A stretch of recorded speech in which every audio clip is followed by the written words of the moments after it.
యాజకుడైన యెహోషువను దేవుడు శుద్ధి చేయడం ఇక్కడ మనం చూస్తా ఉన్నాం.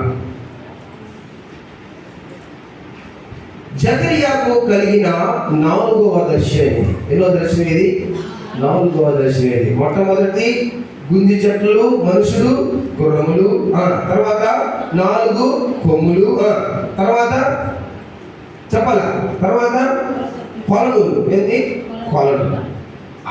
4వదిగా ప్రధాన యాజకుడైన యెహోషువ శుద్ధి చేయబడుట. ఈ పేరుకు యెహోవా రక్షిస్తాడు అని అర్థం. ఏమని? యెహోషువ అంటే ఏమని అర్థం? యెహోవా రక్షిస్తాడు అని అర్థం. ఇక్కడ యెహోషువ ఇశ్రాయేలు జాతికి ప్రతినిధిగా ఉన్నాడు. ఎలా ఉన్నాడైనా? ఇశ్రాయేలు జాతికి ప్రతినిధిగా ఉన్నాడు.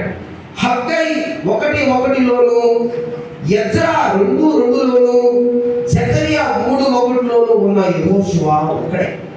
ప్రియమైన దేవుని బిడ్డలారా, దూత దగ్గర యెహోషువ కుడి పక్కన సాతాను గాడు నిలబడి ఉన్నారు.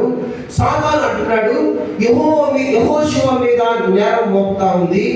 దేవుని దూత దగ్గర నేరం మోపడానికి వాడు నిలుచుని ఉన్నాడు. ఒక పక్క ఏమో యెహోషువ ఉన్నాడు, మరో పక్క ఎవరున్నారు? కుడి పక్కన సాతాను దూత నిలబడి ఉంది. వాడు అంటున్నాడు, అయ్యా ఇతని మీద నేను నేరం మోపడానికి వచ్చినానంటే దూత అంటా ఉంది, ఇతను అగ్నిలో నుంచి తీయబడిన కరులాగా కనిపించడం లేదా? యెహోషువకి మురికి వస్త్రాలు అయితే ఉన్నాయి, లేవా?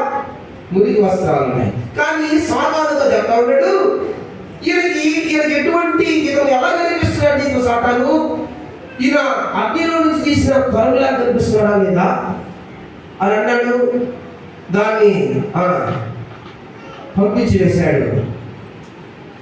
దూత అంటున్నాడు, దూత దగ్గర నిలిచి ఉన్న వారిని పిలిచి ఇతని మురికి వస్త్రాలు, బట్టలు తీసేయండి అని ఆజ్ఞాపిస్తున్నాడు.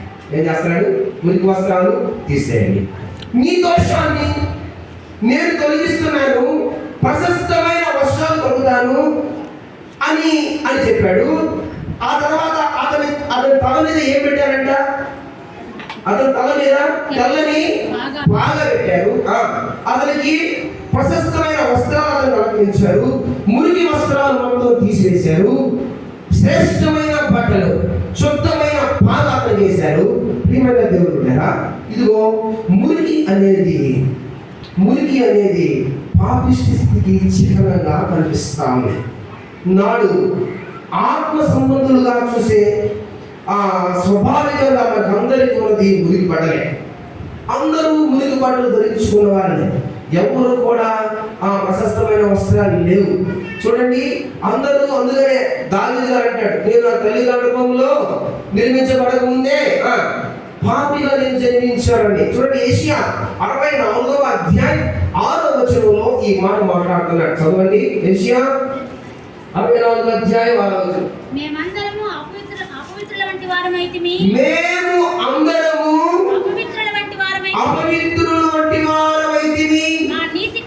మా నీతి క్రియలన్నీయు మురికి గుడ్డ వలె ఆయె. మేమందరము ఆకు వలె వాడిపోతిమి. చాలక మేమందరం ఏ విధంగా ఉన్నామంట?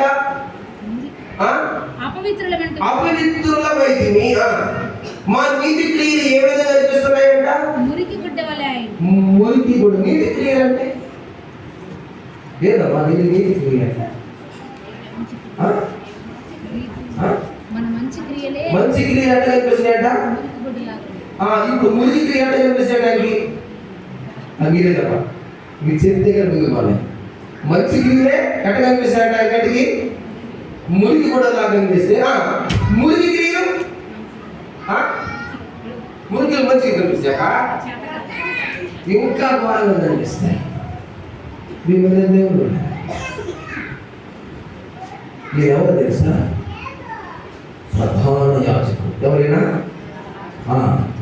ఎంతమంది యాజకులు అంటారో అంతమంది యాజకులకి ముందున్నారు. ఈ ప్రధాన యాజకుడికి ఏమున్నాయంట?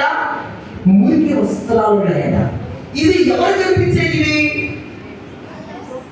ఎవరు కనిపించేది? సాతాను గెలిచాయి.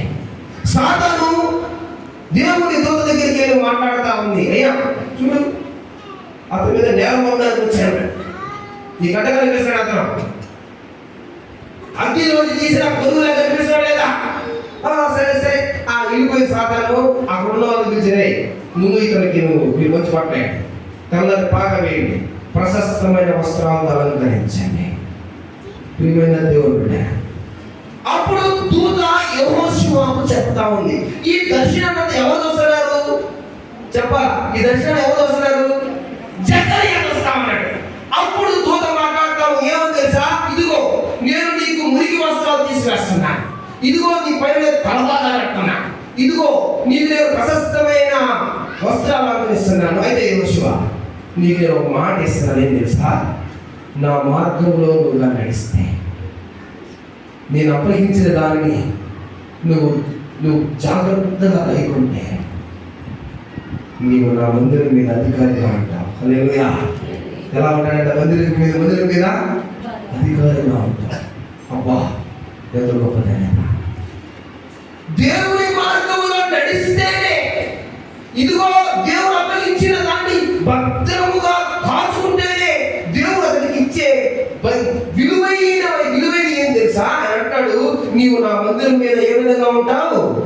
అధికారిగా ఉంటావు. అంత మాత్రమే కాదు, నా ఆవరణలను నువ్వు కాపాడువాడుగా ఉంటావు.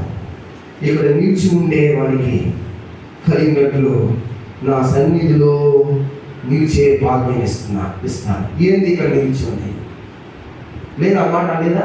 చూడండి, నేను నీకు అప్పగించిన దాన్ని భద్రముగా గైకొన్న యెడల నీవు నా మందిరం మీద అధికారివై నా ఆవరణలను కాపాడుతావు. మరియు ఇక్కడ నిలబడుటకు వారికి కలిగినట్లు, వారికి ఎవరికి? దూతలకు బలి చెప్పాక అక్కడ నిలబడినట్లు వారికి కలిగినట్లు నా సన్నిధి నిలుచు భాగ్యము ఎవరికి ఇస్తాను? నీకు ఇస్తాను. నా సన్నిధిలో దూతలు ఉన్నాయే, ఆ దూతలకు ఇచ్చే భాగ్యాన్ని నీకు ఇస్తాను. ఏమైనా దేవుడు ఉంటాడా? ఎవరికైతే దేవుని మీద భక్తుడో, ఎవరైతే తన జీవితాన్ని పవిత్రంగా దేవుని కోసం జీవిస్తారో వాళ్ళ స్థానం ఏందో తెలుసా? ఇదిగో బైబిల్ లేఖలో రాయబడింది, దూతలకు ఇచ్చేస్తాను. హల్లెలూయా. ఎవరి స్థానం? దూతలకు ఇచ్చేస్తాను. ప్రియమైన విశ్వాసి, ప్రధాన యాజకుడైన యెహోషువ మీదే నేరం మోపుతున్నవాడు,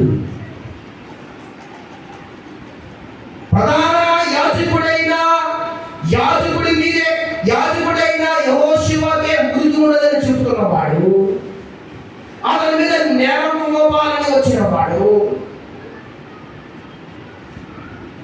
నీ మీద నా మీద నేరం మోపడంటారా?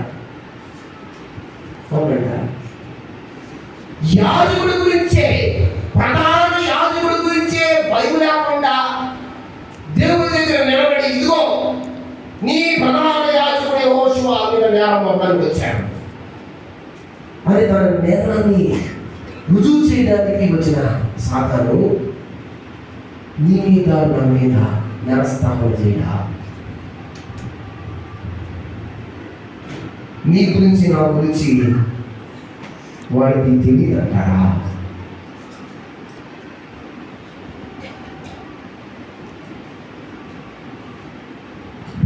దేవుడు మన మురికి తీసేసేది మనుషులు కానీ మనుషులు మురికిని తీసేయలేరు. మనుషుల దగ్గర పోయేవనుకో, నా మురికిని తీసివేయకపోగా ఏం చేస్తారు తెలుసా? తీసివేయకపోగా ఏం చేస్తారు అబ్బాయా? మనుషులు మురికిని తీసివేయకపోగా ఏం చేస్తారు? లేనిపోని మురికిని నటించేస్తారు. సైన్యములకు అధిపతి అయిన యెహోవా చెప్తా ఉన్నాడు, ఇదిగో నీ మురికి వస్త్రాలు తీసివేశాను, నీ తల మీద బాగా కడుతున్నాను, ఇదిగో నీ ప్రశస్తమైన వస్త్రాలు అలంకరింపజేస్తున్నాను, ఇదిగో నీవు గాని నా మార్గాన్ని గాని వింటే, నేను చెప్పినట్లుగా నువ్వు గాని గైకుంటే నీకు ఏమిస్తాడంట? మందిరంలో అధికారివై ఉంటావు నా మందిరాన్ని. తర్వాత ఏమేమి ఉంటావు నువ్వు చెప్పాలి? నా ఆవరణములకు నువ్వు కాపాడేవాడుగా ఉంటావు. నా ఆవరణను కాపాడేవాడుగా ఉంటావు. ఏమైనా విశ్వాసి ఇక్కడ నిలబడిన వాడెవడు? దూతలు ఇక్కడ నిలబడిన దూతలు కలిగినట్లుగా ఆ స్టేటస్ నీకు ఇస్తా. దూతలకు ఇచ్చే స్టేటస్ నీకు ఇస్తా. అబ్బో, మనుషుడికి దేవుడిచ్చే గొప్ప వరాలు. ఏమైనా దేవుడు అంటూ ఒక మాట చెప్తున్నాడు. జకర్యా ఇవన్నీ వింటా ఉన్నాడు. దేవుడు అంటున్నాడు, సైన్యములకు అధిపతి యెహోవా చెప్తున్నాడు. ఏం చెప్తున్నాడని జకర్యా వింటానే ఉన్నాడు. ఇదిగో యెహోషువ, నేను ఒక మాట చెప్పదలుచుకున్నాను. ఏం తెలుసా?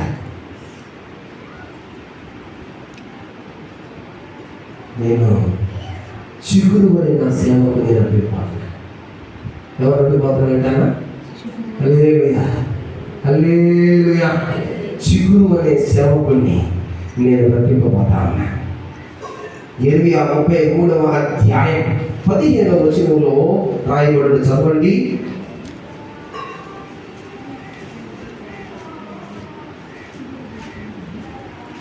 యెర్మీయా 33:15 లేదా?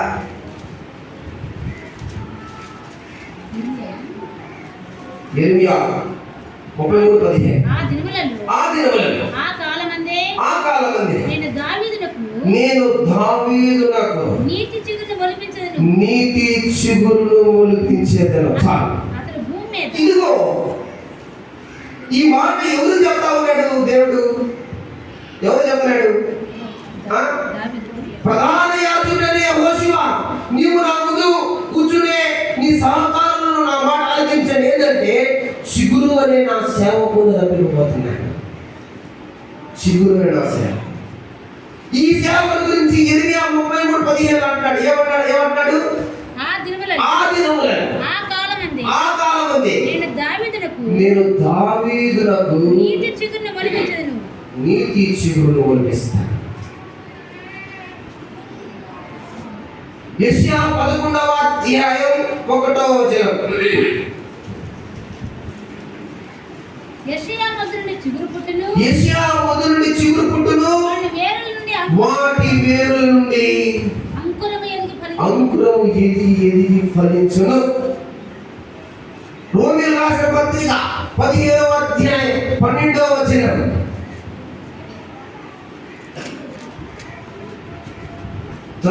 మరి యెషయా ఇలాగు చెప్పుచున్నాడు. యెషయాల నుండి వేరు చిగురు అనగా అన్య జనులను ఏలుటకు లేచువాడు వచ్చును. ఆయన యందు అన్య జనులు నిరీక్షణ కలిగి ఉన్నారు. ఏంటంటే ఇది ఎవరంటేనా? చిగురు. ఏమైనా దేవుడు యేసు క్రీస్తు చిగురు గురించి యెహోషువకి దేవాది దేవుడు చెప్తామంటే ఎవరు వింటున్నారు? ఏమి మీరు గుర్తుపెట్టుకోవాలి. ఎవరంటారు? ఏమి? జకర్యా వింటా అన్నాడు. ఈ అధ్యాయంలో మీకు నేను 5 విషయాలు చెప్తాను. ఆ తర్వాత దేవుడి చిత్రాలతో ముందుగా ఏమైనా దేవుడు వింటారా? ఏం అర్థం మాట్లాడటం ఏంది ఈ చిగురు? విశ్వాసి, ఈరోజు వాక్యం వింటున్నది మా చిగురు అవ్వదు తెలుసా? తెలియదంటారా? తెలుసా తెలుసమ్మా? ఏసీఏ కదా ఆ చిగురు అని నా సేవకుని నేను పంపించబోతున్నాను. ఆయన ఏం చేస్తాడంట? ఆ చిగురు రప్పింపబోతున్నాడు. చూడండి, ప్రేమైన దేవుడు ఈ చిగురు గురించే ఎన్ని వచనాలు రాయబడి ఉందో అన్ని వచనాలు రాసుకోలేక ఒక 3 వచనాలు తీసుకొని నేను ముందుకు వెళ్ళిపోయా. నెక్స్ట్ మాట్లాడుతున్నాడు. దీంట్లో రెండవది ఏ అయిపోయింది, దీంట్లో బి చెప్పన్నా. చూడండి, యెహోషువ ముందు నేను ఉంచిన రాతిని తేరి చూడండి. యెహోషువ ముందు ఏముందంట? యెహోషువ ముందు ఏం పెట్టాడంట దేవుడు? రాయిని పెట్టాడు. ఏంటంట? ఏంది రాయి? కీర్తనలు 118వ అధ్యాయం 22 నుంచి 23 వరకు చదవండి. మీరు త్వరగా చదివితే ముందుకెళ్తా. 22 నుంచి 23 వరకు. నీవు నా రక్షణాధారుడవై. కీర్తనలు 118, 22, 23 చదవండి. ఇల్లు కట్టువారు నిషేధించిన రాయి. ఇల్లు కట్టుటకు నిషేధించిన రాయి. మూలకు తలరాయి. ఇది మూలకు తలరాయి అయిపోయింది. అది యెహోవా వలన కలిగింది. అది యెహోవా వలన కలిగింది. ఇదిగో మళ్ళీ యేసు క్రీస్తు గురించి ఇక ప్రకటిస్తాను. యెషయా 28వ అధ్యాయం 16వ వచనంలో ఒక మాట రాస్తాడు, చదవండి.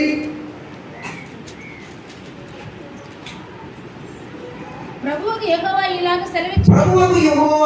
సెలవిస్తున్నాడు. సియోనులో పునాదిగా రాతిని వేసిన వాడను నేనే. సియోనులో పునాదిగా రాతిని వేసిన వాడను నేనే. అది పరిశోధింపబడిన రాయి. అది ఏదంట? ఏ రాయి అంటే అది? పరిశోధింపబడిన రాయి. అది పరిశోధింపబడిన రాయి. అమూల్యమైన తలరాయి. అది అమూల్యమైన తలరాయి. స్థిరమైన అది బహు స్థిరమైన పునాది కలిగిన రాయి. మూలరాయి ఉన్నది. అది మూలరాయి అయి ఉన్నది. విశ్వసించువాడు దాన్ని ఎవరైతే విశ్వసిస్తాడో, ఏ రాయిని? పరిశుద్ధమైన రాయిని, స్థిరమైన రాయిని, మూలరాయిని ఎవరైతే విశ్వసిస్తాడో వాడు కదల్చబడ్డాడు. ప్రియమైన దేవుడు, విశ్వసిస్తున్నావా ఈ రాయి? ఇది పరిశోధింపబడిన రాయి.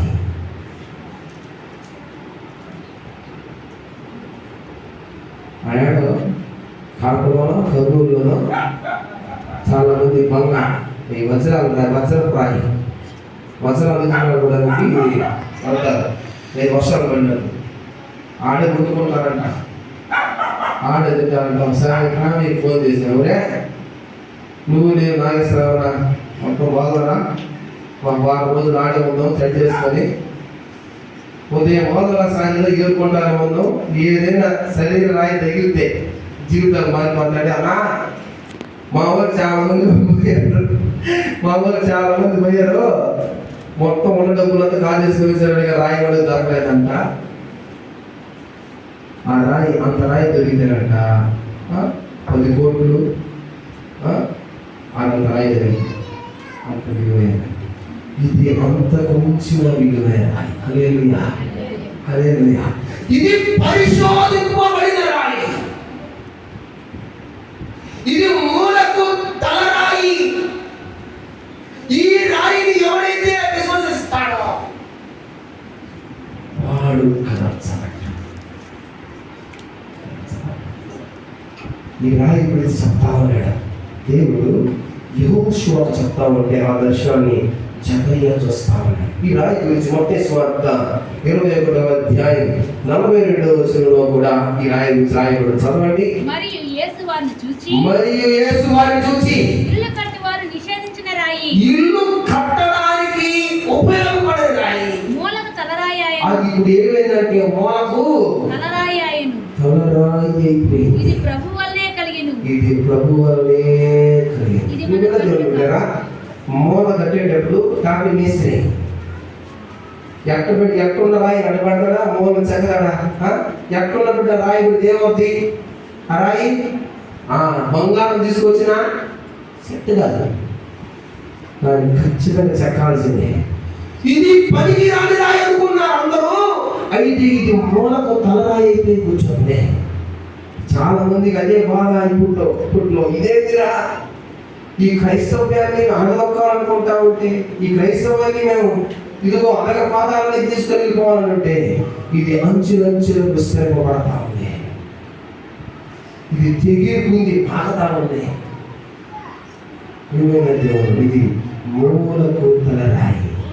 ఏమైనా దేవుడు అంటే ఈ 2 విషయాలు చెప్పిన మీకు దీంట్లో మూడో విషయం చెప్పడానికి ముందు కదమ్మా నిద్రపోకండి నా సాయంత్రాన్ని. ఈ రాయి కనుక 7 నేత్రాలు ఉన్నాయంట. ఎన్ని ఉన్నాయంట? 7 నేత్రాలు ఉన్నాయా? అంటే చదవండి, చదవండి. 9వ వచనం, జకర్యా గ్రంథం 3:9వ వచనం. యెహోషువ ఎదుట నేను ఉంచిన రాతిని తేరి చూడి. నేను ఉంచిన రాయిని తేరి చూడండి. ఆ రాతికి ఆ రాయికి ఎన్ని ఉన్నాయంట? 7 నేత్రాలు ఉన్నాయి. విశ్వాసి, ప్రకటన గ్రంథానికి రండి. ప్రకటన గ్రంథం 4వ అధ్యాయం 5వ వచనం. ఆ సింహాసనంలో నుండి మెరుపులను, ధ్వనులను, ఉరుములను బయలుదేరుచున్నవి. మరియు ఆ సింహాసనం ఎదుట 7 దీపములు ప్రజ్వలించుచున్నవి. 7 దీపములు ప్రజ్వలించుచున్నవి. అవి దేవుని 7 ఆత్మలు. అది దేవుని 7 ఆత్మలు. ఏంటంట? 7 నేత్రాలు. ఏంటంట? దేవుని యొక్క ఆత్మలు. 7 ఎన్ని ఆత్మలు అని చెప్పాలమ్మా? నేను మళ్ళీ చాలా ఎన్ని ఆత్మలు అంట? 7 ఆత్మలు. ఏంది 7 ఆత్మలు? ప్రకటన 5వ అధ్యాయం 6వ వచనంలో వీటి గురించి రాయలేదు. చదవండి. మరియు సింహాసనములకు ఆ 4 జీవులకును పెద్దలకును వధింపబడిన గొర్రెపిల్ల నిల్చుండ చూచితిని. ఆ గొర్రెపిల్లకు 7 కొమ్ములను 7 కొమ్ములు 7 కన్నులు ఉండెను. 7 కన్నులు ఉండెను. ఆ కన్నులు భూమి అంతటికి పంపబడిన దేవుని 7 ఆత్మలు.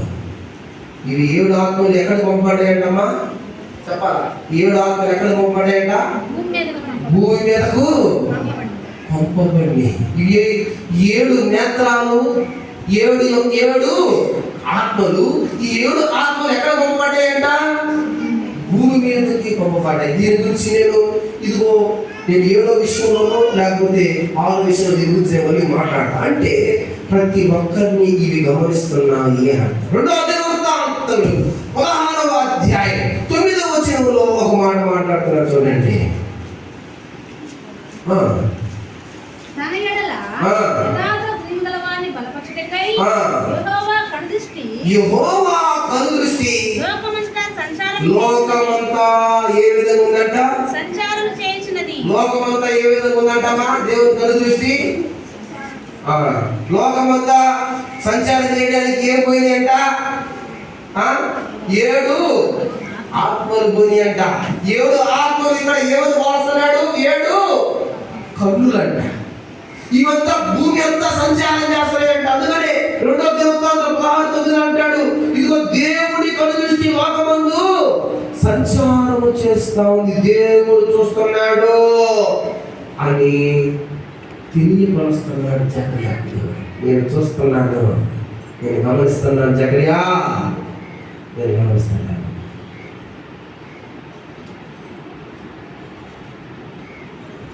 దేవుడు ఆయన మనం గమనిస్తున్నాడు, ఆయన మనం చూస్తా ఉన్నాడు. ఆశ దేవునికి వ్యతిరేకంగా ప్రవర్తించాడు, అది సరిపోలా. నేను ఒక మాట చెప్పిన ఉదయం ప్రసన్నత కూడా చెప్పాను, పొరపాట్లు తప్పులు చేస్తారు ప్రసన్న, అది సరిదిద్దుకోవాలి. మనుషులు కదా చిన్న చిన్న పొరపాట్లు ఉంటాయి, పొరపాట్లు అవ్వాలి, అది సరిదిద్దుకోవాలి. ఆశ్రమం దేవుడు చూస్తున్నాడు అనే సంగతి మర్చిపోయాడు. దేవుడు నా పక్షాన అనేక కార్యాలు చేశాడు, నా పక్షాన యుద్ధాలు చేశాడు అనే సంగతి ఆశ మర్చిపోయాడు. దేవుడు సరిదిద్దుకోమంటే సరిదిద్దుకోవాలి. ఆశ ప్రాణం పోయేదాక తన తప్పు సరిదిద్దుకోలేకపోయాడు. ఏమైనా దేవుడు ఉన్నాడా? మీకు దీంట్లో 3 విషయాలు చెప్పాను. ఒకటి, దీంట్లో ఏం చెప్పాను నేను?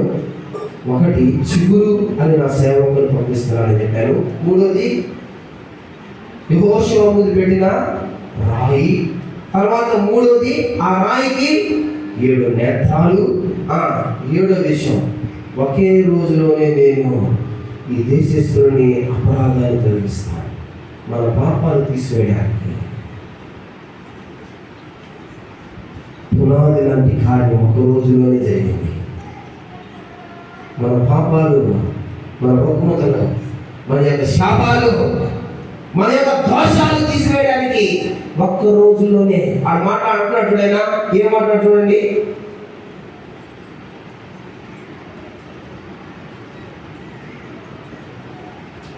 తొమ్మిదో వచ్చిన నేనుంచిన రాతిని చేరి చూడండి. ఆ రాతికి 7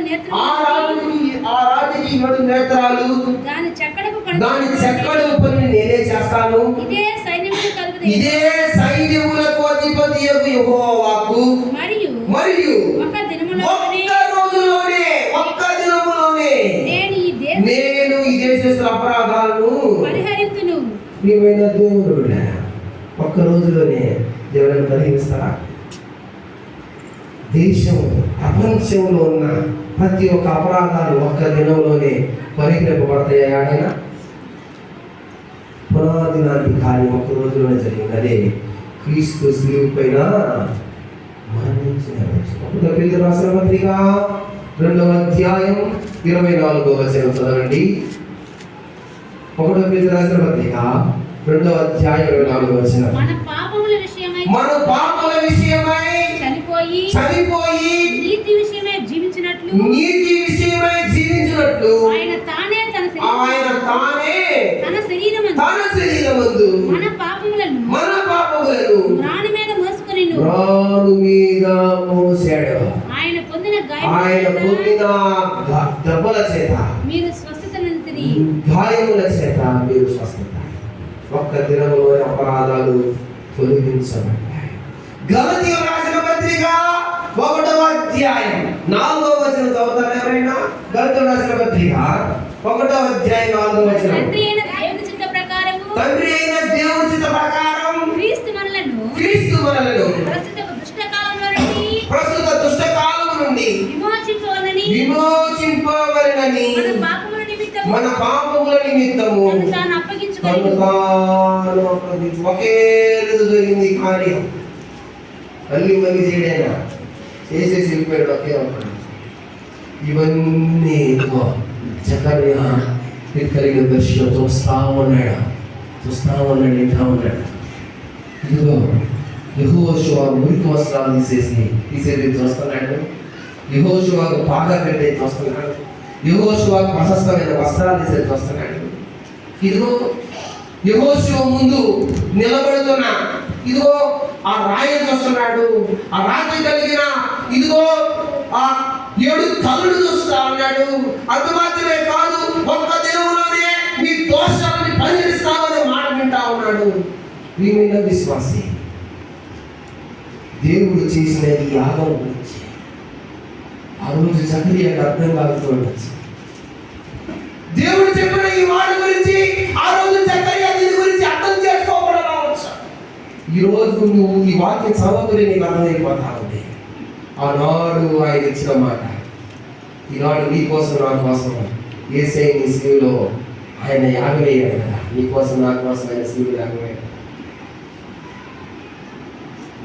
ఇదిగో 5వ విషయం ఆధారంగా తీసుకొస్తాను. చూడండి ఒకసారి జకర్యా 3వ అధ్యాయం 10వ వచనంలో ఈ మాట రాయండి. ఆ దినమున ద్రాక్ష చెట్ల క్రిందను అంజూరపు చెట్ల క్రిందను కూర్చున్నటకు మీరందరూ ఒకరినొకరు పిలుచుకొని పోవుదురు. ఏంటి మాట? ఇదే సైన్యములకు అధిపతి యెహోవాకు. ఎక్కడెక్కడ తీసుకుపోతారంటమ్మా? ద్రాక్ష చెట్టు కాడ తీసుకుపోతారంట, అంజూరపు చెట్టు తీసుకుని పోతారంట. ఇదే సైన్యములకు అధిపతి యెహోవాకు. ఇదిగో మీకా 4వ అధ్యాయం 4వ వచనంలో దేవుడు రాస్తాడు. చదవండి. మీకా 4వ అధ్యాయం 4వ వచనం.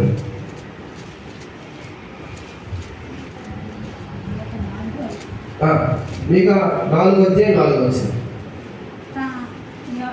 చెట్ల క్రిందను ఆ, ఎవరి భయం లేకుండా ఎవరి భయం లేకుండా ప్రతి వాడును తన ద్రాక్ష చెట్ల క్రిందను ద్రాక్ష చెట్ల కిందను తన అంజూరపు చెట్ల అంజూరపు చెట్ల కిందను కూర్చుండును. సైన్యములకు అధిపతి యెహోవా మాట ఇచ్చుచున్నాడు.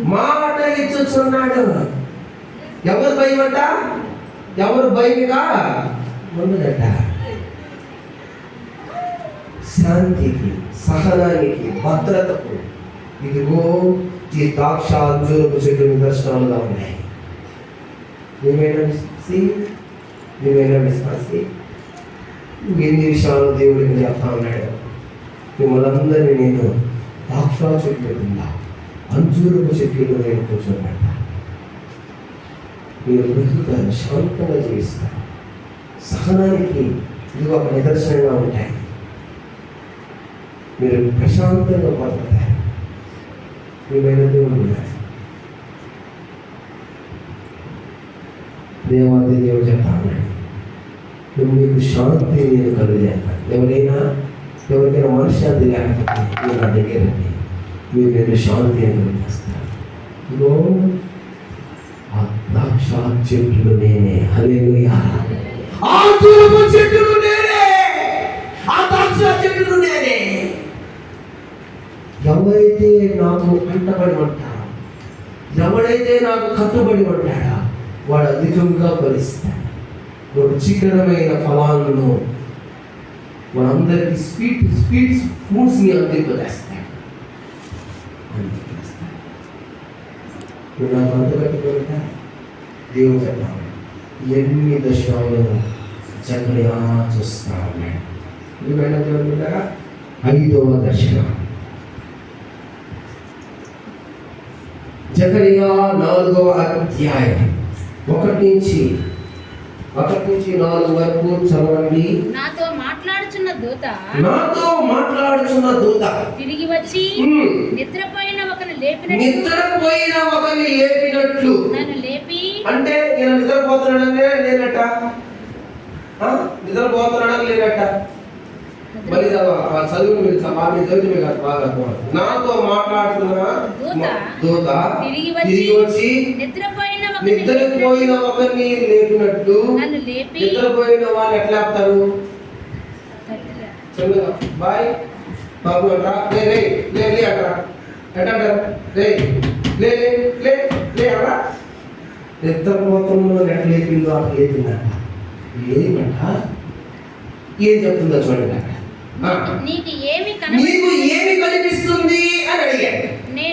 నేను సువర్ణ బంగారు దీపస్తంభాన్ని, దాని మీద ఒక ప్రమిదను, దీపస్తంభానికి 7 దీపాలు, దీపానికి 7 గొట్టములు కనిపిస్తున్నాయి అన్నాడు. 2 ఒలివ చెట్లు దీపస్తంభానికి కుడి పక్కన ఒకటి, ఎడమ పక్కన ఒకటి కనిపిస్తున్నాయని చెప్పాడు. అయ్యా ఇదేమిటి అని నాతో మాట్లాడుతున్న దూత నేను అడిగాను. సార్ ప్రియమైన దేవుడు లేదా, ఏమేమి కనిపిస్తున్నాయంటమ్మా? ఏమేమి కనిపిస్తున్నాయంట? సువర్ణమైన దీపస్తంభం కనిపిస్తుందంట, దాని మీద ఒక ప్రమిద కనిపిస్తుందంట, దీపస్తంభమునకు 7 ప్రమిదలు కనిపిస్తున్నాయంట, దీపస్తంభమునకు 7 దీపములు కనిపిస్తున్నాయంట, దీపములకు 7 గొట్టములు కనపడుతున్నాయంట. మరి 2 ఒలీవ చెట్లు దీపస్తంభమునకు కుడి పక్కన, దీపస్తంభమునకు ఎడమ పక్కన కూడా కనపడుతున్నాయంట. దేవుడు ఏంది ఈ దీపస్తంభం ఎక్కడ ఉందో తెలుసా? ఇది ప్రత్యక్ష గుడారంలో ఉంటుంది. హల్లెలూయా. ఇది ఎక్కడ ఉంటుంది? ఇది ప్రత్యక్ష గుడారంలో ఉంటుంది. ఇది దేవుని చేత అది ఎలా నిర్మించాలో, ఎలా రూపించాలో నిర్మించబడింది ఈ దీపస్తంభం. ఇది 7 ప్రమిదలు అనగా 7 దీపములు, 7 గొట్టములు కలిగి ఉంది. అది మాత్రమే కాదు, దీని గురించి ప్రకటన 5వ అధ్యాయం 6వ వచనంలో మాట్లాడుతున్నాడు. చదవండి. ప్రకటన. మరియు సింహాసనమునకు ఆ 4 జీవులకును పెద్దలకును మధ్యను వధింపబడినటువంటి ఆ, గొర్రె పిల్ల నిల్చుండి చూచితిని. ఏం గొర్రె పిల్ల అంటమ్మా ఇది? వధింపబడిన గొర్రె పిల్లను చూచి తిని. ఆ గొర్రె పిల్లకు ఆ, 7 కొమ్ములు 7 కొమ్ములు ఉన్నాయి, 7 కన్నులు 7 కన్నులు ఉన్నాయి. ఆ కన్నులు ఆ కన్నులు భూమి అంతటా పంపబడిన దేవుని 7 ఆత్మలు. ఏంది 7 ఆత్మలు? ఇంతాక చెప్పే లేదు 5లోనో 6లోనో దీని గురించి మళ్ళీ నేను చెప్తాను కదా. ఆ ప్రస్తావన వచ్చింది కాబట్టి అక్కడ చెప్పి అలా ముందుకు వెళ్తాయా. ఏంది ఈ 7 ఆత్మలు అంటే? నెంబర్ 1 ప్రభువు యొక్క ఆత్మ. ఏంది? ప్రభువు యొక్క ఆత్మ. నెంబర్ 2 ఇది జ్ఞానం ఇచ్చే ఆత్మ. నెంబర్ 3 ఇది బుద్ధినిచ్చు ఆత్మ. నెంబర్ 4 ఇది మంచి ఆలోచన చెప్పే ఆత్మ. 5 ఇది బలాన్నిచ్చే ఆత్మ. 6 ఇది తెలివినిచ్చే ఆత్మ. 7 దేవుని యందు భయము కలిగించు ఆత్మ. చదువుతాం దీని గురించి అసలు. యెషయా 11వ అధ్యాయం 2 నుంచి 3 వరకు చదవండి. యెషయా 11వ అధ్యాయం 2 నుంచి 3 వరకు. యెహోవా ఆత్మ ఆ, జ్ఞాన వివేకములకు ఆధారముగా ఆత్మ. జ్ఞాన వివేకములకు ఆధారము ఆత్మ. ఆలోచన బలములకు ఆధారము ఆత్మ. తెలివిని యెహోవా యందు భయభక్తిని పుట్టించు ఆత్మ. అతని మీద నిలుచును. ఇవన్నీ యేసుక్రీస్తులో ఉన్నాయి. యేసుక్రీస్తులో ఈ ఆత్మలన్నీ ఉన్నాయి. మీరు ఇంటికి పోయి చదువుకోండి, టైం లేదు. నేను మళ్ళీ దీన్ని రేపు ఆదివారం చెప్పడానికి ఇష్టపడాలా, తప్పక ముగిచ్చేస్తాను. ప్రియమైన దేవుడు బిడ్డలారా, ఇవన్నీ యేసుక్రీస్తులో ఉన్నాయి. యోహాను సువార్త 3:34, లేవికాండం 24:4 నిత్యము వెలుగుతుండేలా ఇది పాత నిబంధనలో కనబడతా ఉంది. ప్రియమైన దేవుడు బిడ్డలారా, చదువుతారా ఒక నిమిషం ఒక మాట? లేవికాండం 24వ అధ్యాయం 1 నుంచి 4 వరకు చదవండి. లేవికాండం 24వ అధ్యాయం 1 నుంచి 4 కూడా. మరి యెహోవా మోషేకు ఇలాగ సెలవిచ్చాడు. ఏమని? దీపము నిత్యము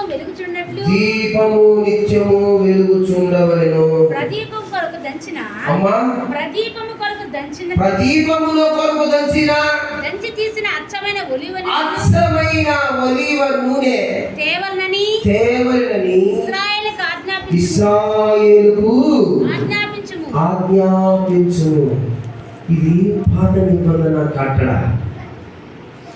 ఏం చేయాలంట? అచ్చమైన దంచిన ఒలీవ నూనె కావాలంట. ఇది పాత నిబంధన కట్టడ. అయితే కొత్త నిబంధన కట్టడ ఏమిటో తెలుసా? చూడండి, 1 తెస్సలోనికీయులకు రాసిన పత్రిక 5వ అధ్యాయం 19వ వచనం. 1 తెస్సలోనికీయులకు రాసిన పత్రిక.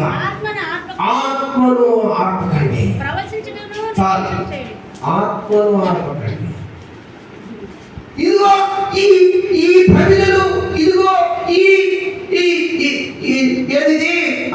ఈ దీపవృక్షము వెలగాలంటే ఏం చేయాలంట? దీనికి అచ్చమైన ఒలివనూనె పాత నిబంధనలు అంటున్నాడు.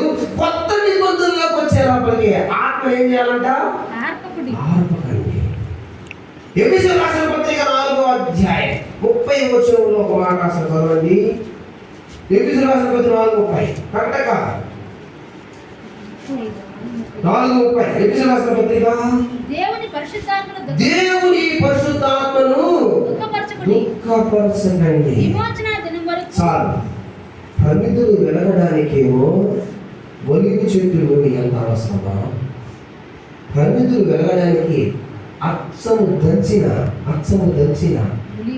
ఒలివ నూనె ఎంత అవసరమో, నీలో ఆత్మ ఆత్మగా ఉండాలంటే ప్రార్థన నూనె చాలా అవసరం. హల్లెలూయా, హల్లెలూయా. ఆనాడు 2 ఒలీవ చెట్లు జెరుబ్బాబెలుకు యెహోషువకు నిదర్శనాలుగా ఉంటే, నేను చాలా విషయాలు చెప్తున్నా, మీరు టకా కొట్టుకోవాలా. ఆనాడు 2 ఒలీవ చెట్లు, ఇదిగో ఆ దీప స్తంభమునకు ఎడమన కుడి పక్కన ఉన్న 2 ఒలీవ చెట్లు ఉన్నాయి కదా, ఆ 2 ఒలీవ చెట్లు జెరుబ్బాబెలుకు యెహోషువకు నిదర్శనాలుగా ఉంటాయి.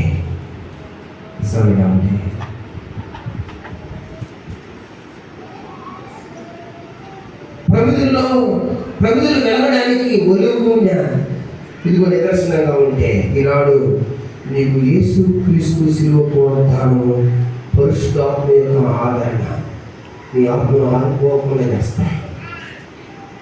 ఆనాడేమో ప్రమిదలు వెలగడానికి అచ్చ ఒలువులు కావాలి, ఇదిగో అటు ఇటు చెట్లు జెరుబ్బాబెలు యెహోషువ కనబడుతున్నారు. ఈనాడు నీకు ఇదిగో నీ ఆత్మ ఆనుకోకుండా ఉండాలంటే నువ్వు నమ్మాల్సింది యేసు క్రీస్తు యొక్క పునరుద్ధానం.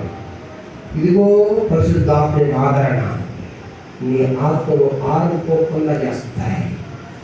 అందుకనే కీర్తనకారుడు 51వ అధ్యాయం 11వ వచనంలో ఈ మాట రాస్తాడు. చదువుతారా? కీర్తన 51:11. నీ సన్నిధిలో నుండి నన్ను త్రోసివేయకుము, నీ సన్నిధిలో నుండి నన్ను త్రోసివేయకుము, నీ పరిశుద్ధాత్మను నా ఎదుట నుండి తీసివేయకుము, నీ పరిశుద్ధాత్మను నా ఎదుట నుండి తీసివేయకుము. ఏం చేయాలంట? పరిశుద్ధాత్మను నా ఎదుట నుండి తీసివేయాలయ్యా. అయ్యా, ఆత్మను కోల్పోతే ఏమైపోతారు తెలుసా? సంవత్సరంలో అయిపోతారు. ఆత్మను కోల్పోతే ఏమైపోతారు తెలుసా? సౌలులా అయిపోతారు. ఆత్మ కోల్పోతే ఎలా అయిపోతారు తెలుసా? యోగా ఇస్కరియోతులా అయిపోతారు. ఆత్మను కోల్పోతే ఎలా అయిపోతారు తెలుసా? అననీయ సఫీరాలా అయిపోతారు. ఆత్మను కోల్పోతే ఎలా అయిపోతారు తెలుసా? బిలాములా అయిపోతారు. విచక్షణ మర్చిపోతారు. ఆత్మను కోల్పోతే బంధుత్వాన్ని, బంధాలను ఇదిగో మర్చిపోయి నరహంతకులుగా మారిపోతారు. ఖైదీలుగా అయిపోతారు. అలా అయిపోతారు. ఖైదీలుగా అయిపోతారు. ఆత్మను కోల్పోతే ఎలా అయిపోతారు తెలుసా? దేవుణ్ణి అమ్ముకున్న తోమలా అయిపోతారు.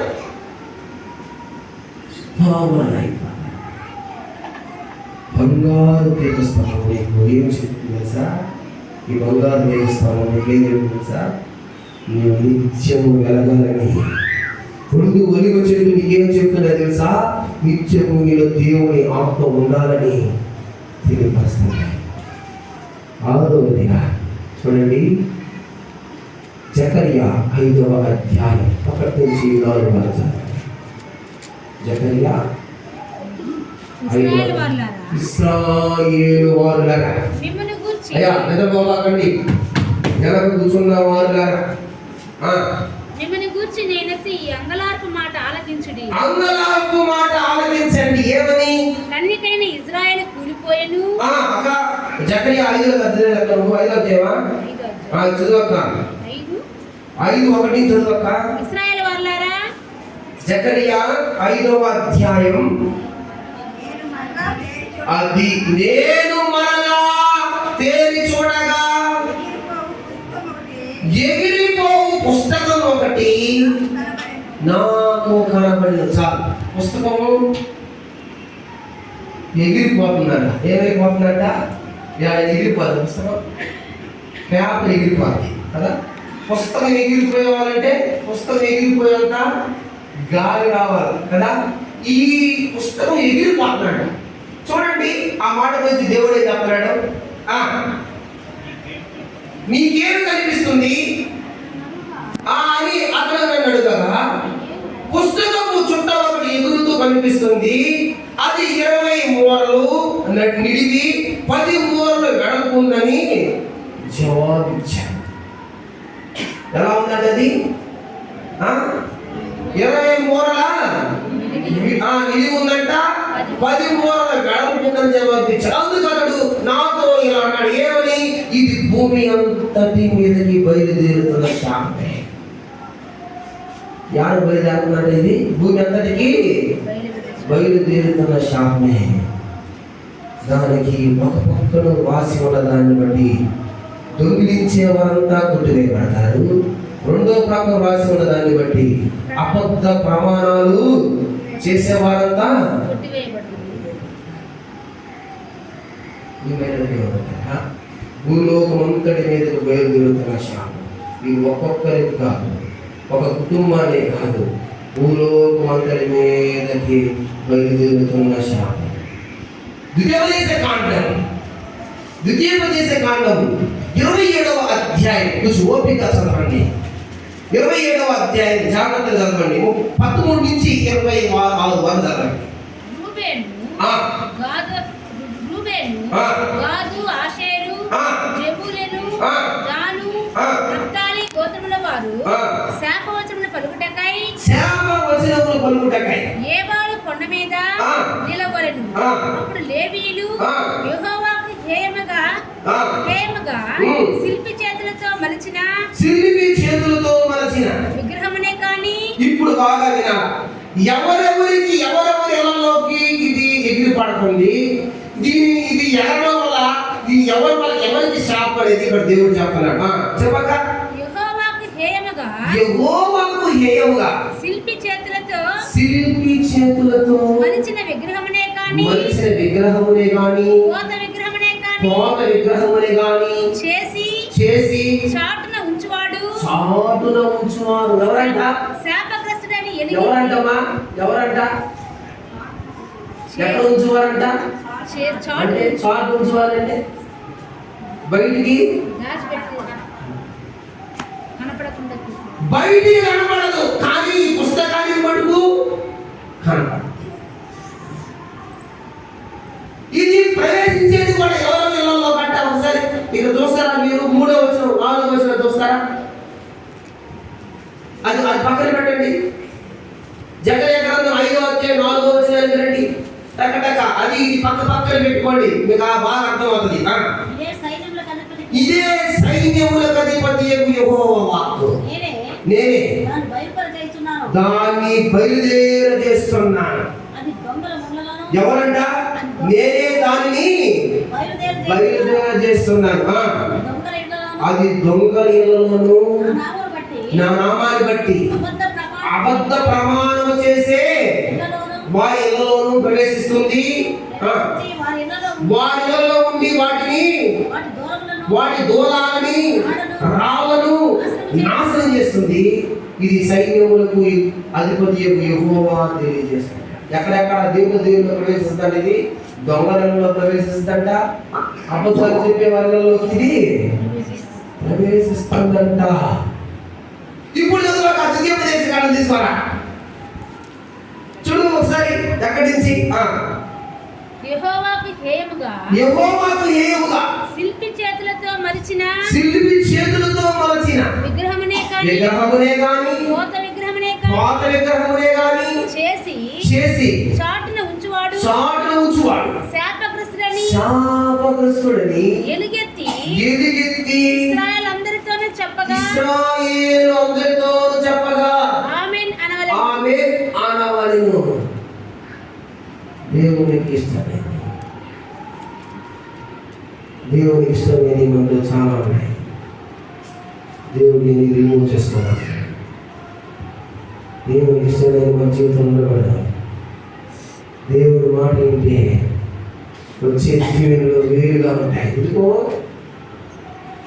నేను ఒక మాట చెప్పిన, మీరు ఇంటికి పోయిన తర్వాత చదువుకున్న వాళ్ళు ఖచ్చితంగా అధ్యాయం చదవండి. ఎందుకంటే చాలా పెద్ద అధ్యాయం చదివించి నేనే దాన్ని చదువుకున్నాను కనుక మీకు నేను అంతగా చెప్పాలంటే టైం సరిపోదు, అంత అన్ని వచనాలు ఉన్నాయి. ద్వితీయోపదేశ కాండం 28వ అధ్యాయం 1 నుంచి 68 వరకు ఇది చదువుకోండి. దేవుని మాట వింటే వచ్చే దీవెన, దేవుని మాట వినకపోతే వచ్చే శాపాలు దీవెన రాయబడి ఉన్నాయి. దేవుడు ఈ ఎగిరే చుట్టంట ఇదిగో దొంగలలో ప్రవేశిస్తుందంట. ఇదిగో నా నామాన్ని బట్టి అబద్ధ ప్రమాణం చేసే వారిలో ప్రవేశిస్తుందంట. వారి ఇళ్ళ నుండి వాటి దూలాన్ని రాళ్ళను నాశనం చేస్తుందంట. ఇదిగో ఒకవేళ నువ్వు అతి స్థితిలో ఉంటాయి, నువ్వు బయటికి రావాలని, ఇంకా నీవు విగ్రహారాధనలో ఉంటే, ఇంకా నీవు అబద్ధ ప్రమాణాల్లో ఉంటే, ఇంకా నువ్వు ఇదిగో సిగ్గు చెక్కిన వాటిని భద్రంగా దాచుకుంటా ఉంటే, నా ఇంట్లో లేవయ్యా, ఇంట్లో లేకుండా నువ్వు హృదయంలో పెట్టుకుంటావు. కారణం ఇంట్లో అయితే ఉంటాం, ఎక్కడ ఉంటే శాపగ్రస్తులు అయిపోతాం అంటాడు. ఒకటే మాట, అమ్మా అయిందరా మనం అటువంటి బాగుందాం, మన జీవితాల్లో మోసం చేస్తున్నాం. చూడండి, నేను ముగిస్తాను, నాతో కొంచెం ముందుకు వస్తారా, ఆగలుగుతారా? ఇంకొక మాట ఉంది, చేతిలో ముగిస్తాను. కొలతూములో కూర్చున్న స్త్రీ, ఎక్కడ కూర్చున్నది ఈ స్త్రీ? కొలతూములో కూర్చున్నట. చూడండి, 5వ అధ్యాయం 5 నుంచి 11 వరకు చదవండి. నాతో మాట్లాడుచున్న దూత బయలువెళ్ళి నువ్వు నిదానించి చూచి యువతలకు వచ్చినది ఏమిటో కనిపెట్టమని నాతో చెప్పింది. ఇది ఏమిటని నేను అడిగితిని. అందుకతడు ఇది కొల, ఇది బయలువెళ్ళు తూము అనెను. మరియు లోకమంతట జనులు ఈలాగు కనబడుదురని చెప్పాను.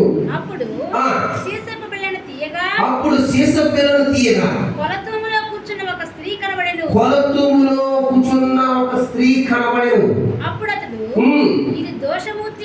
ఇది దోషమూర్తి అని నాతో చెప్పి, ఏనంటది దోషమూర్తి అని నాతో చెప్పి తూములో దాన్ని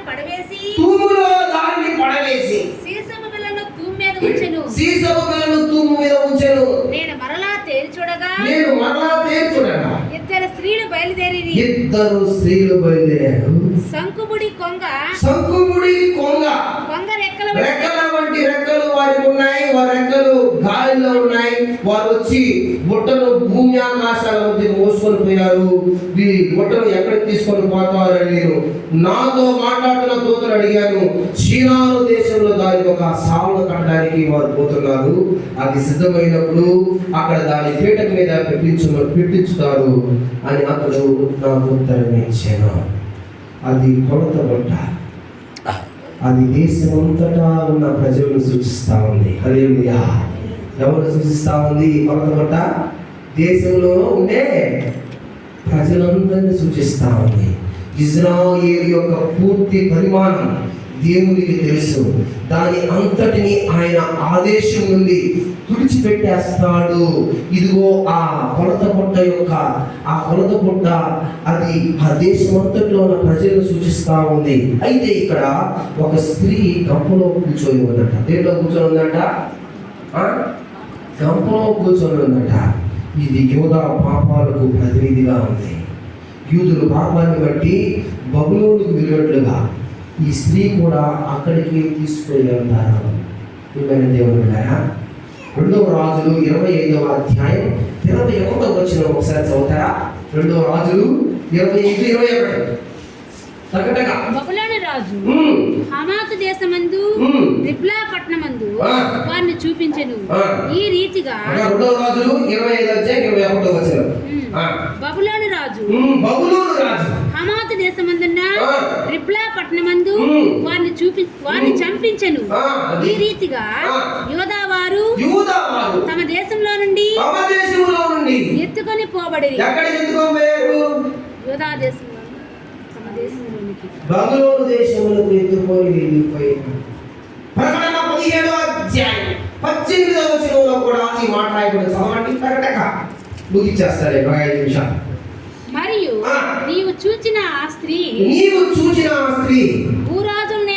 భూరాజులను ఏలు ఆ మహాపట్టణం పరిపాలిస్తున్న మహానగరమే. ఇక్కడ చాలా విషయాలు చెప్పదలుచుకున్నా, మీరు జాగ్రత్తగా ఏందంట ఇది?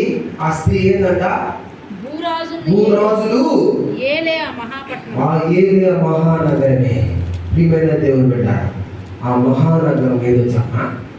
ఆ మహానగరం ఈ భూమి మీద ఉంది. ఆ మహానగరాన్ని రోమ్ అంటారు. ఏంటి ఆ నగరాన్ని? రోమ్. అది 7 కొండల్లో ఉంది. ఎక్కడ ఉన్నది? దాని అందుకనే 7 hills సిటీ అంటారు దాన్ని. ఇక్కడ ఒకటి ఉంది. ఎక్కడ ఉంది? తిరుపతిలో ఒకటి ఉంది కదా. ఆ పేరే దీనికి పెట్టారు. ఈ రోమ్ నగరం ఎక్కడ ఉందట? ఇది 7 కొండల్లో ఉంది. దీని అందుకని 7 హిల్ సిటీ అంటారు. ఆ పేరుని తీసుకొచ్చి దాన్ని పెట్టారు. ఇది ఎలాంటిది తెలుసా? ఇది మత సంబంధమైన లక్షణాలకు ప్రతినిధిగా ఉంది. మతాలను రెచ్చగొట్టి మత సంబంధమైన భావాలు కలిగిన ప్రతి దేశానికి ప్రతినిధిగా ఈ రోమ్ నగరం ఉంది. దీన్నే దేవుడు స్త్రీతో పోలుస్తాడు. అందుకనే ఇంగ్లీష్లో నానుడి ఒకటి ఉంది, all roads leads to Rome అంట. అన్ని రహదారులు రోమ్కు దారితీస్తాయి. మత సంబంధమైన రహదారులు అని, మత సంబంధమైన దేశాలు అని, మతాన్ని చిచ్చుకొట్టి మతాన్ని రేపుతున్న ప్రతి దేశాలని ఇదిగో రోమ్ నగరానికి దారితీస్తాయి. ఇది నమ్మక ద్రోహం చేసిన క్రైస్తవ్యానికి, ఇదిగో క్రైస్తవ వ్యక్తిత్వానికి నిదర్శనంగా ఉంది. ఇది పాపానికి నిదర్శనంగా ఉంది. ఈ స్త్రీ దేనితో పోలుస్తున్నాడు? దేవుడు మహా నగరంతో పోలుస్తున్నాడు. మహానగరంతో పోలుస్తున్నాడు. ఏమైనా దేవుడు పెట్టారా? ఇప్పటికి మీకు నేను 7 విషయాలు చెప్పారా? ఆఖరి మానవ మాటని 4 గుర్రాలు రచిస్తాను. ఏదంట? 4 గుర్రాలు. మీకు ఎర్ర గుర్రం తెలుసు చెప్పాను కదా, తర్వాత తెల్ల గుర్రం తెలుసు, తర్వాత చుక్కల గుర్రం తెలుసు. ఇక్కడ ఇంకో గుర్రం కనిపిస్తాను. ఇది నల్ల గుర్రం. చదవండి, ఆ మాట రాయబడి ఉంది.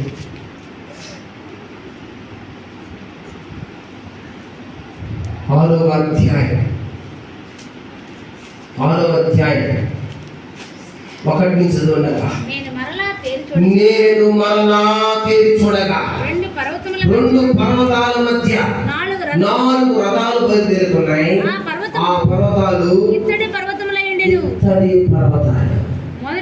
మొదటి రథానికి ఎర్రని గుర్రాలు, రెండవ రథానికి నల్లని గుర్రాలు, మూడవ రథానికి తెల్లని గుర్రాలు, నాలుగవ రథానికి చుక్కల బలమైన గుర్రాలు ఉన్నాయి. అయ్యా, ఇవి ఏమిటి అని నాతో మాట్లాడుతున్న సోదరుడు అడిగాను. అతడు నాతో మాట్లాడుతూ, ఇవి సర్వలోకనాథుడైన యెహోవా సన్నిధిని పిలిచి బయలుదేరిన చతుర్వాయువులు. ఆకాశపు 4 గాలు. ఏంటంటే ఈ ఆకాశపు 4 గాలు. నల్ల గుర్రాలు ఉన్న రథం ఉత్తర దేశంలోకి పోతుంది. తెల్ల గుర్రాలు రథం వాటి వెంటే పోతుంది. చుక్కలు గల రథం దక్షిణంలోకి పోతుంది. బలమైన గుర్రాలు బయలుదేరి భూమి అంతా సంచరించాలని ఆతృత పడుతుండగా, పోయి భూమి అంతా సంచరించండి అని అతను చెప్పాడు. కనుక అవి భూమిని అంతా సంచరించాయి. అప్పుడు నన్ను పిలిచి, ఉత్తరంలోకి పోయే వాటిని చూడు, అవి ఉత్తర దేశంలో నా ఆత్మను నెమ్మది పరుస్తున్నాయని నాతో అన్నాడు. ఇదిగో ఇక్కడ అన్ని గుర్రాలు ఇదిగో ఉత్తర దేశంలో పోతున్నాయి, దక్షిణ దేశంలో పోతున్నాయి అని కనబడుతుంది. కానీ ఎర్రని గుర్రం మటుకు ఎక్కడ పోతుందో చెప్పాడా? మొదటి 4 గుర్రాలు చెప్పాడు. 4 గుర్రాల్లో నల్లని గుర్రము, ఇదిగో తెల్లని గుర్రం గురించి చుక్కల గుర్రాలు ఉత్తర దేశంలో పోతున్నాయి, దక్షిణ దేశంలో పోతున్నాయి. ఈ బలమైన గుర్రాలు ఇది మొత్తం తిరిగి చూడాలని ఆతృత పడుతున్నాయి, సంచరించాలని ఆతృత పడుతుంది చెప్తున్నాడు. కానీ ఎర్ర గుర్రం మటుకు ఎక్కడికి పోయింది? ఎక్కడ పోయిందో తెలుసా? అది జెరూసలేములోనే నిలిచిపోయింది. ఏంది దేవా, ఇది జెరూసలేం నిలిచిపోవడానికి కారణమైంది? ఇవన్నీ తిరగాలని సంచరించాలని ఆతృత పడుతూ పోయి భూమి అంతా సంచరిస్తా ఉంటే ఈ ఎర్రని గుర్రం మటుకు జెరూసలేములోనే ఉండిపోయింది. ఏందయ్యా అంటే దేవుని యొక్క తీర్పు నిదర్శనంగా ఎర్రని గుర్రం కనబడతాం. హల్లెలూయా. సాతానుపై విజయానికి సంకేతముగా ఇది కాలు దూరుతా ఉంది. నీవు నేను జాగ్రత్త పడవలసిన రోజు ఉంది అని ఎర్రని గుర్రం తెలియపరుస్తా ఉంది. నీవు నేను దేవుడి దగ్గర సమాధానం చెప్పవలసిన రోజు ఉంది. దేవాది దేవుడు రాబోతున్నాడు, మనల్ని కలుసుకోబోతున్నాడు అని ఎర్రని గుర్రం సంకేతాలను బయలుపరుస్తా ఉంది. ఇది మట్టుకు ఉత్తర దేశానికి దక్షిణ దేశానికి తిరగడానికి ఇష్టపడాలా, ఇది జెరూసలేములోనే ఆగిపోయి ఉంది. ఎర్రని గుర్రాల రథం అక్కడికి వెళ్ళినట్టు చెప్పలేదు. అది తెలిసినలోనే నిలిచిపోయిందేమో. ఈ యుగాంతంలో అక్కడ కలగనున్న మహా తీర్పుకి సూచనగా మారిన ఏమైనా విశ్వాసి జకర్యాకు చెప్పిన 8 దర్శనాలు ఆత్మీయ జీవితం ఎదుగుతున్న విశ్వాసైన మనకు విడుదల కోసమే, మీకోసమే నా కోసమే జకర్యాకు దేవుడు ఈ దర్శనాలు చూపిస్తాడు. సరిచేయమన్నా ఎలా నీకు నాకు శరణం ఒకటి, ఏమీ లేదు. ఆ శివుడు తప్ప, ఆ శివులో కాచిన యేసు రక్తం తప్ప, ఆ శివులో కాచిన ఆ యేసు రక్తం తప్ప, ఆయన గాయాలు తప్ప, ఆయన యొక్క మౌడు తప్ప, ఆయన క్షమించే గుణం తప్ప ఇక మనకి ఇంకేం లే. ఆశ్రయం మనం పరిగెత్తుకుంటూ పోయి ఆ శిలువ దగ్గరికి వెళ్ళాల్సిందే. అయ్యా ఈ తీర్పు జనం గురించి మనం మాట్లాడుతూ ఉన్నాను. అందుకని నేను మీటింగ్స్ కూడా రాకడా అని పెట్టాను. రైట్ రాబోతున్న దైవజనులు కూడా దేవుడి గురించి ప్రిపేర్ అవుతా ఉంటాను. మరి నాకన్నా మీకు అద్భుతంగా వాక్యాన్ని 8, 9, 10 దినాల్లో అద్భుతంగా వాక్యాన్ని మీ దగ్గర వాళ్ళు బోధిస్తారు. ఇస్తాం కానీ ఉండాలండి. ఇదిగో నిరంజనం జెరూసలేము లాగా కావాలి. దీని గురించి ఇక్కడ రాయబడలేదు. ఇదిగో ఇది మన తీర్పు నిదర్శనంగా ఉంది. యేసయ్య రాకడను సూచిస్తా ఉంది. 7 ఏళ్ల ప్రేమ విందును ఇది బయలుపరుస్తా ఉంది. మా యేసయ్య శిలువ దగ్గర పడతామా? ఇదిగో అందుకని చెప్తా ఉన్నాడు జకర్యా నా చిగురు అని నా సేవకులను పంపిస్తున్నాడు. జకర్యా నా చిగురు పంపిస్తున్నాడు.